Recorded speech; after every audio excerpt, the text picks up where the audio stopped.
p.m, short time ago. Left Downing Street discussions now underway, of course, in number 10 and 11 before that public statement from the Prime Minister, which will bring you live on Talk TV. Let's speak to political reporter at the Times, Geraldine Scott. Geraldine, afternoon to you. You were one of those, of course, that penned this piece on the front page of the Times this morning. I almost choked on my cornflakes when I saw that. The dream team of Rishi and Penny. Obviously, I'm not going to ask your sources, but I mean, is this how possible is this? Afternoon to you. Afternoon.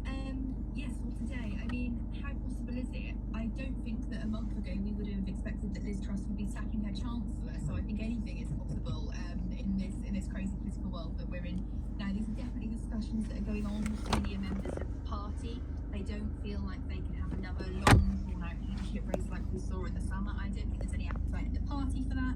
There's no appetite in the public for that. I don't think either. There's definitely no appetite in that for political journalists, although it keeps us in work.